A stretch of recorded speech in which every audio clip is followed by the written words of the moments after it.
Hi, Release Fire here. So I'm going to talk you through how to get to the top of Mount Lanayru, and then once you get there, how to actually make it into the rift. It's pretty complicated. There are a lot of steps to go through, and it's not at all straightforward. It's easy to completely miss this and not find where you're going and just spend hours looking around, which I've already done. So now I've got the solution. I'm going to talk you through it. Hopefully the video helps you out. If it does, drop me a like below. Now you can start making your way up to the top of the mountain by using this cave, which is just north of the guard.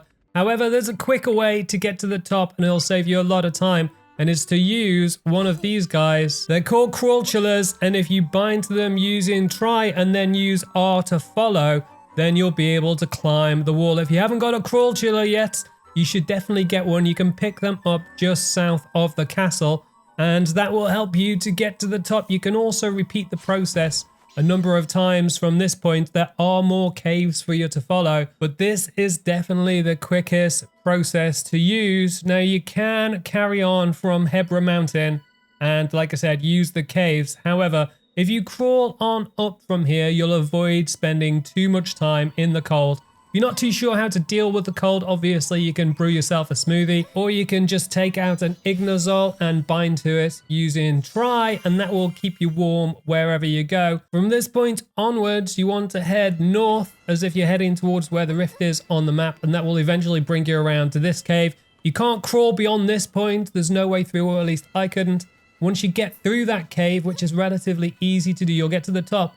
And this is strangely where the rift should be, but for some reason you can't make an entrance anywhere, and as it turns out, it's to do with the storm that's raging all around you, and she says you need to head below to fix it. Now, you'd never know, but you need to head all the way down to this location, and you'll find this camp here, and then if you head southwest down this path away from there, you'll eventually come to an igloo just around this corner.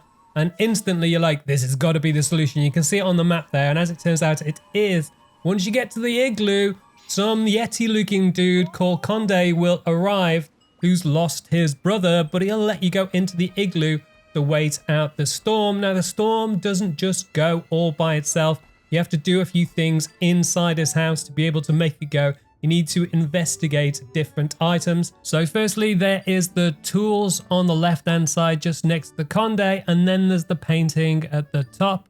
Once you do that, he'll kind of tell you about what's happened to him and his family, and then eventually the storm will stop, and then you'll be able to head outside, and now you won't need anything to stay warm because the storm has stopped. Conde will then dig out the snow for another cave for you to enter. If you follow that through, you'll eventually find him trying to cover up the rift in snow, thinking that's going to fix the problem.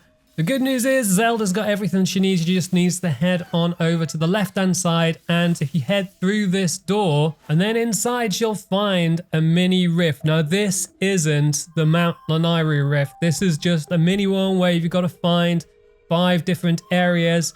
It's pretty easy, there's not much that you'll find too challenging. And then once you've completed this mini rift, Conde will then jump up, and then you've got another cave to be able to make it through. Again, pretty easy to get through, but once you get out to the top, it doesn't actually show you where Conde is. You'll find him nowhere on this level whatsoever.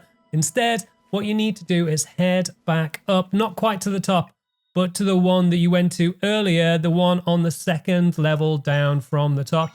And then if you warp on over to there, you should have done your warp point a little bit earlier. If not, you'll have to track back.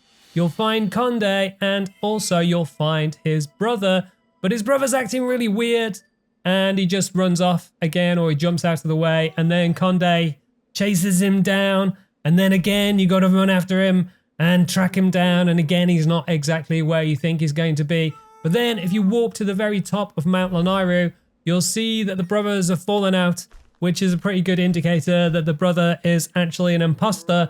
Once you've done consoling poor Conde, you can then head to the place that you've already been to use the rift, which is the Mount Lanayru rift. Is one of the most confusing and difficult sections to get your head around in The Legend of Zelda Echoes of Wisdom. But hopefully the video helps you out and helps you to get the job done. If it does, drop a like, leave a comment, subscribe with the link on the left-hand side, and you can see more of my guide videos for The Legend of Zelda Echoes of Wisdom with the links on the right-hand side.